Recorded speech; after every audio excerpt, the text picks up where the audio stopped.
Alrighty, here we go. It's a brand new Flyers Daily for the 3rd of September, 2025. Flyers Daily, as usual, presented by Ticketmaster. Make more memories live. We continue to count down the days to rookie camp, which I believe is going to kind of convene on the 10th of September. Rookie games coming up on the 12th of September and 13th against the New York Rangers at the PPL Center in Allentown. So we're inching closer and closer to not only preseason, regular camp. A lot of the players in town got to see Sean Couturier and Travis Sanheim yesterday, as a matter of fact, at the unveiling of the new Xfinity Mobile Arena. So good to see those guys here and back in town and getting ready for a season as we count down the days. What are we at right now? So for the first preseason game for the Flyers, it is now 18 days away from the first regular preseason game. We are only 9 days away from the first rookie game coming up on the 12th. First preseason game, by the way, against the Islanders on the road, September 21st. And the opener is now just, 36 days away, October 9th, when they open against the Florida Panthers. Now, some news came down yesterday. I saw this going around. Frank Saravalli tweeted it out and other NHL insiders. And Frank said, sources, the NHL and NHLPA have agreed to a rolling implementation schedule for the new CBA changes. They updated the CBA. It'll really go full-fledged into effect after this coming season. He said among them, the new playoff salary cap system will come into effect this season for the 2026 playoffs, the next playoff. Players will have until September 15th of 2026 to sign deals with the current structure, term, signing bonus, variability. All deals signed after September 16th, 2026 will be subject to the new CBA. Also, changes to player dress code and players' ability to endorse wine and spirits begins immediately. And that got people thinking, well, if they're doing this rolling implementation of the new CBA, will 19-year-olds or players be able to forego going back to the CHL and go and play in the AHL? That has not been determined yet. The NHL and NHLPA would likely vote yes, that they could. But the key is that it's going to have to also be voted on by the CHL. And are they likely to let that rule implement a year early? Because it's going to lose them even more players in a time when they're already losing players to the NCAA. Guys like Porter Martone, who's headed to Michigan State, got some of the biggest names. Gavin McKenna, headed to Penn State. Junior hockey loses that as well. So are they likely to vote yes?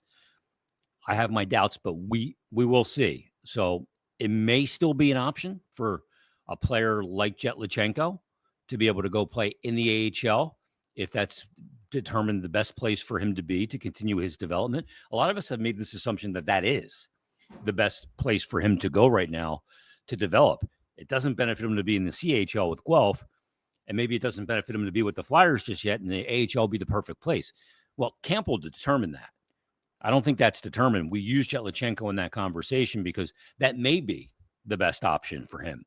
But will it be an option for him? We'll see. So we'll see how that plays out over the next couple of days this week, and as we get closer to the rookie game and actual training camp starting, and teams trying to figure out who's going where and who they're going to carry and who they may give a 9 or 10 play NHL game opportunity to, because they got to figure all these things out. It is a numbers game across multiple different destinations where they can place players. So they'll have to figure that out pretty quickly. But again, I think it's in the hands of the CHL right now. And are they likely to put themselves in a position to lose more marquee players for their teams? It seems like an easy answer, and the answer will be no, that they would vote not to have it happen for at least another year. But we'll see if the NHL and the CHL can come to some kind of agreement to let that begin immediately, because ultimately it should be about one thing. It should be about what's best for the players. But I understand the CHL is a business, and they got to do what's best for their business as well. And losing those players definitely hurts them. And losing other players to the NIL money and to the NCAA definitely hurts them as well from a name on the marquee standpoint. Now, in this episode, what I wanted to discuss, this is a really off-the-cuff conversation. It's not a conversation where I wanted to pull a bunch of numbers and, batter you with stats and, what ultimately this season will be. As I've been thinking, and I've been talking to some people lately, talking about, is this team a playoff team and what has to go right for the Flyers to be a playoff team? And I kind of go through in my own head, the question marks heading into the season, whether that's goaltending, as we've discussed, whether that's the D as a whole, whether that's gaining more confidence and offense from young players up front. How does Trevor Zegras fit in, and does he get back to being a 60-plus point player, playing in the middle for the Flyers? Is the center position stronger? We always cross our fingers about health, but we have to consider that part of the equation as well. And as I'm trying to figure out this season, amidst all those question marks, I'm trying to determine what success looks like this season. Now, you may say, Jason, success in sports is really easy to determine. It's wins and losses. And that is a pragmatic answer. And you're absolutely right. The business of sports is about winning. And success is determined by how much you win. And success through a rebuild has to come in other ways. It can't just be bottom line winning. Now, we have discussed on here, and I've discussed with Bill, that we need to see development of players, and it has to show up not just in the eye test of the way they're playing, but it has to show up on the score sheet in how they're accumulating points or their tangible, development arc of being more positive and scoring more goals, getting more assists, gaining more ice time, preventing less goal, all of those things. They have to be tangible on the score sheet. And I believe that. And I do believe that for this season upcoming to be determined a success, there has to be growth in the standings. There has to be. Coming off a year where you finished with the 4th worst record in the NHL, you have to move up in the standings. 76 points last year is a low bar. They should be able to go beyond that, well beyond that, for the season to be considered a success. Now, a lot of what goes into this season is going to be, and there's still some debate on if the Flyers are better served to win this year or not, because of Gavin McKenna and some other prospects that'll be entering the 2026 NHL entry draft. But putting that aside, what does a successful 2025-2026 Flyer season look like? What does it entail? Now, in John Tortorella's first year with the Philadelphia Flyers, it was the 22-23 season. There was the whole messaging of having to clean up the locker room, the culture, and that began right away. And the Flyers that year, in 82 games, had a record of 31, 38, and 13 and finished with 75 points. The next year, they came back in year 2 of John Tortorella in the 23-24 season, and they were in the playoff mix till the final game of the season. And they were in good playoff position till the final quarter of the season, where they really sputtered down the stretch and cost themselves a playoff spot. They ended up finishing 38, 33, and 11 with 87 points. And I remember having this conversation at this time last year. What does success look like for the Flyers? And while I think Bill and I discussed it, and I said at the time, success for the Flyers maybe doesn't meet the same number of points in the standings, but it was about growth.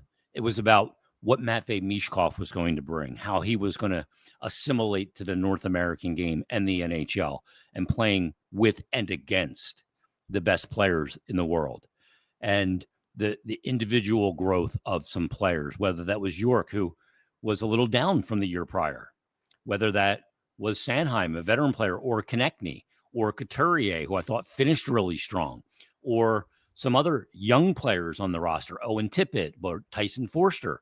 One had a better season than the other. And we could determine success or failure. Now, when we look at this offseason for the Flyers, I think something really has begun to shift. now. You had the drafting of Mishkov and the early arrival, 2 years early. Had Mishkov stuck to his original contract in the KHL, he still wouldn't be coming over till next summer, if you can believe that. He's already got a year under his belt. We know kind of where things are going with Mishkov, even though I think some of the expectations for him this season are a little lofty.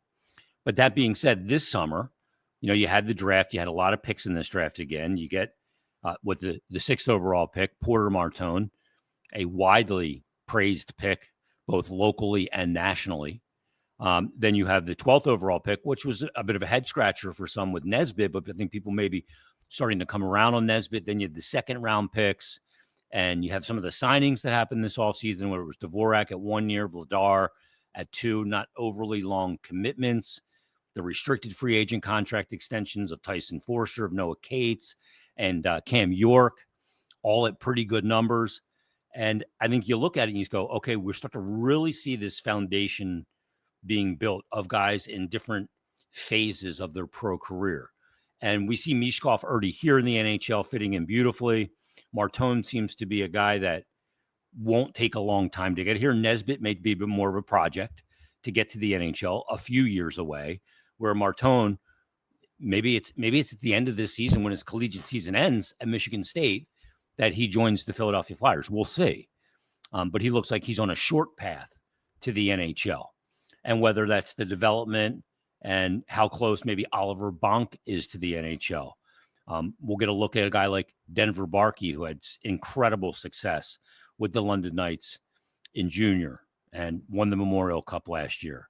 Or whether that's Alex Bump, who won an NCAA championship last year, and him coming up and opting to play for the Phantoms because he thought it was better for his development than to jump in and burn a year of his ELC and play a pro game with the Flyers last year. And he's coming into camp with a real chance to make this team. And the other thing is, it doesn't seem like with the prospects that are coming and the young players that are here, and even the guys that are aged up a little more like Konechny or Sanheim, that there's redundancy in the team building.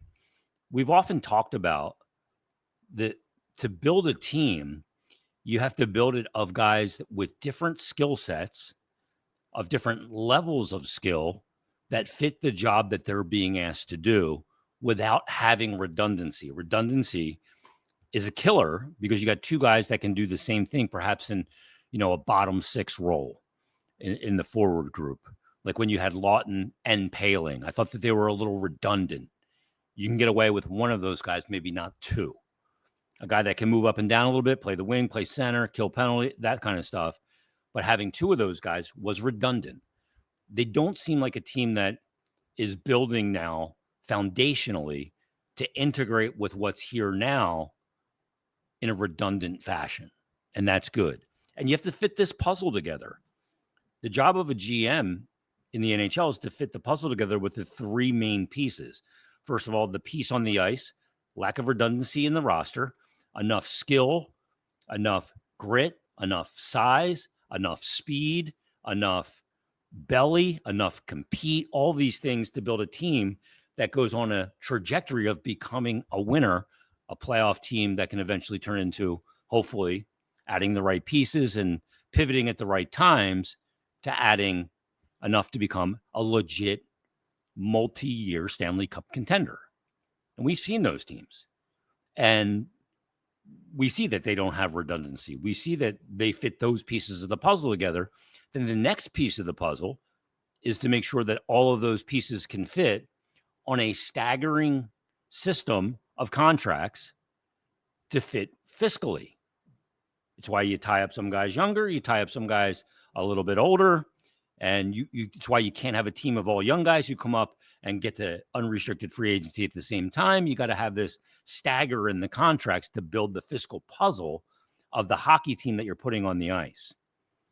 And you have to pay those guys the right amount of money, because in today's NHL, it's too hard to win to be way overpaying somebody and not getting value for that contract. And then the last part of it is how those pieces fit together on and off the ice, in the community, in the city, within the organization, from a culture standpoint. like we saw last year. Again, what was talked about when the Florida Panthers won the Cup? They integrated a guy like Seth Jones. They integrated a guy like Brad Marchand. And all that was talked about with why that group has been so good is how they play for each other, their culture, their mindset as a team. Yeah, they have skill, but the way they play as a group, the way they carry themselves as a group, the way they play for each other, the way they're kind of work with management and work with their coaching staff and with their development staff and their scout, all of it works together, which is why they have been able to build the team they have built, which is now a back-to-back Stanley Cup champion, which is gone to the Cup final 3 years in a row and remains intact. So when you look at those things, that's the project for Danny Briere. In this offseason, I think we saw some really important legwork going in that direction. But what does that mean for this season? Because we're not going to see Porter Martone at training camp. He's going to be at Michigan State. We're going to see some of the young guys, and Jet Lachenko, who we just discussed, does it make more sense for him to be in the AHL, the NHL, or back in Guelph? I think Guelph is the easy answer. It doesn't make sense there. How's that going to play out? And whether that's, the development of Carson Bjarnason in the AHL, the continued development of Zvragin in the KHL, all of these things are all part of the equation. We talked about Ersson in Monday's episode. He's going to be 26 on October 20th. Is he a guy? He's now in the prime of his career. Is he going to be a guy that can be a 50-plus game starter, or is that not part of the equation with him? Those are all the question marks that we're facing going into this year. So we'll bring it all the way back to the question, what does success look like for the Flyers this year?